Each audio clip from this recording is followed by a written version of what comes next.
Shalom, selamat pagi jemaat yang dikasih Tuhan. Pada hari ini kita akan menerima kebenaran firman Tuhan yang terambil dari 1 Timotius pasal 1 ayatnya yang ke-12 sampai 20. 1 Timotius pasal 1 ayatnya yang ke-12 sampai 20. Saya akan membacakan untuk kita semua yang bagian ini terdiri dari dua tema besar. TBLAI memberikan bagian 12-17 sebagai judul ucapan syukur atas kasih karunia Allah. Aku bersyukur kepada Dia yang menguatkan aku, yaitu Kristus Yesus Tuhan kita, karena Ia menganggap aku setia dan mempercayakan pelayanan ini kepadaku. Aku yang tadinya seorang penghujat dan seorang penganiaya dan seorang ganas, tetapi aku telah dikasihaninya.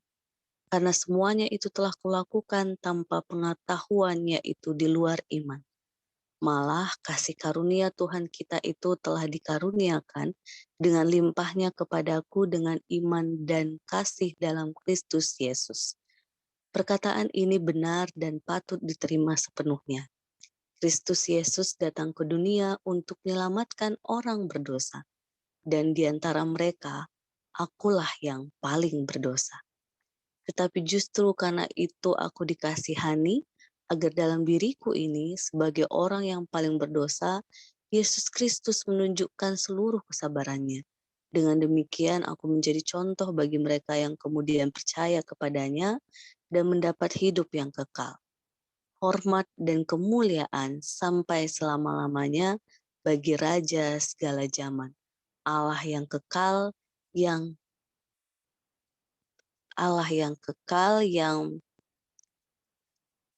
tak nampak, yang esa. Amin. Jadi jemaat yang dikasih Tuhan, ini bagian pertama. Sedangkan di ayat 18-20, tugas Timotius. Tugas ini kuberikan kepadamu, Timotius anakku, sesuai dengan apa yang telah dinubuatkan tentang dirimu, supaya dikuatkan oleh nubuat itu. Engkau memperjuangkan perjuangan yang baik dengan iman dan hati nurani yang murni.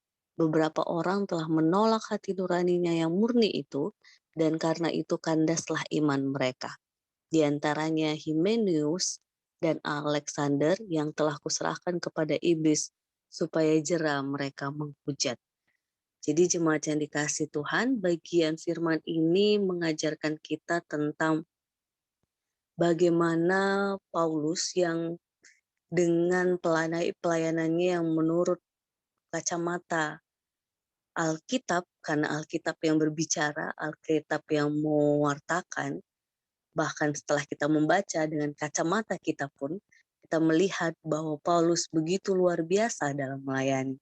Tetapi ada satu yang menarik, bahwa ia tetap rendah hati. Itu ditunjukkan dengan kesadaran bahwa ia mengingat dulu masa-masa ketika sebelum ia diselamatkan oleh Yesus, sebelum ia bertobat, sebelum ia mengalami kasih Tuhan, sehingga itu membuat dia terus menyadari bahwa dulu dia adalah orang yang paling hina, yang sebenarnya menjadi layak bukan karena dirinya tetapi karena Tuhan. Nah, di sini jemaat yang dikasih Tuhan, kita sedang diajarkan ataupun diteguhkan oleh Rasul Paulus agar dalam kehidupan kita, apapun kehebatan yang kita miliki, kita senantiasa harus rendah hati ataupun tidak sombong. Kuncinya dari Rasul Paulus, dari bacaan kita hari ini, ingat titik terendah kita dan kasihnya yang luar biasa.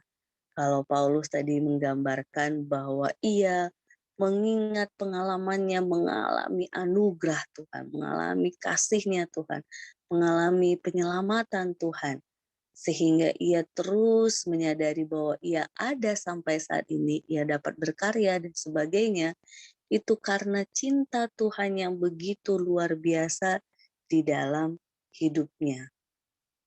Kalau kita perhatikan tadi, ayat 15, ia menegaskan, Kristus Yesus datang ke dunia untuk menyelamatkan orang berdosa. Di situ dia merasakan bagaimana Allah begitu luar biasa mengasihi.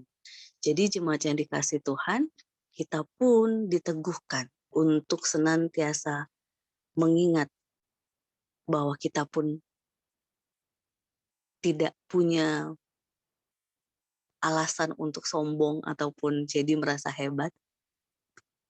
Maka ingatlah titik terendah kita dan kasih-Nya yang luar biasa, sehingga kita sadar bahwa semua yang kita miliki saat ini adalah dari Tuhan. Yang kedua, kita mau belajar dari Timotius, apa yang digambarkan oleh Rasul Paulus, bagaimana ia menerima tugas melayani, itu merupakan wujud iman untuk memperjuangkan yang baik, serta wujud untuk ia senantiasa mendengarkan hati nurani yang murni.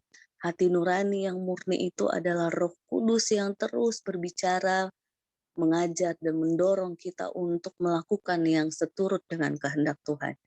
Jadi jemaat yang dikasih Tuhan, ketika hari ini kita adalah seorang pengurus, kita seorang pekerja, ibu rumah tangga, pelayan, bahkan jemaat yang dikasih Tuhan, ketika esok pun tepat hari Sabtu akan dilangsungkan penahbisan, saya secara pribadi dengan tegas mengatakan itu bukan karena kuat dan hebat kita, tetapi lagi dan lagi itu cara kita terus menghayati iman kita, memperjuangkan yang baik, serta cara kita untuk terus mendengar hati nurani kita yang murni.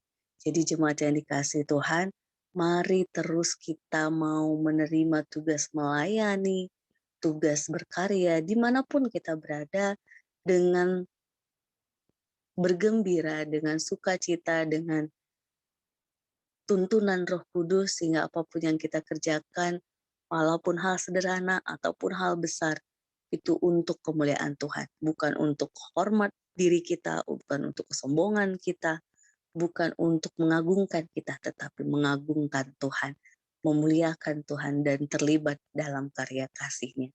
Semoga dengan kebenaran firman Tuhan hari ini semakin menyentuh hati kita untuk terus berkata mau menerima atas tugas-tugas pelayanan baik di keluarga, gereja, masyarakat, dimanapun kita berada.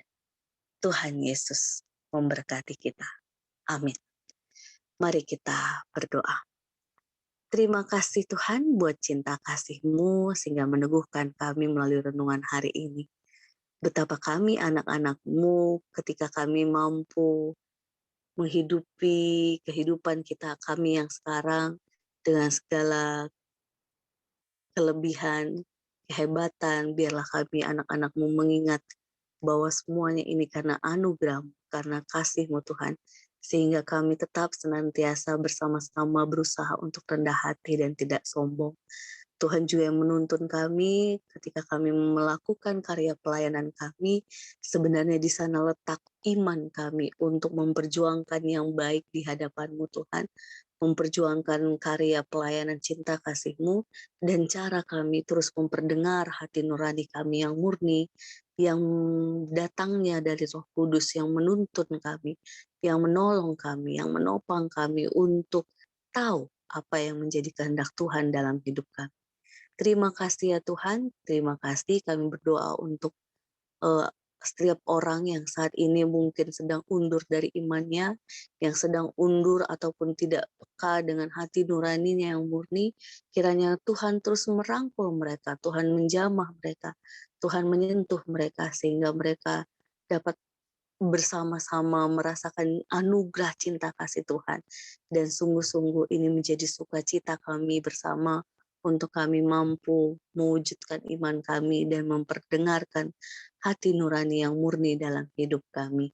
Terima kasih ya Tuhan, di dalam nama Tuhan Yesus kami berdoa dan mengucap syukur. Amin.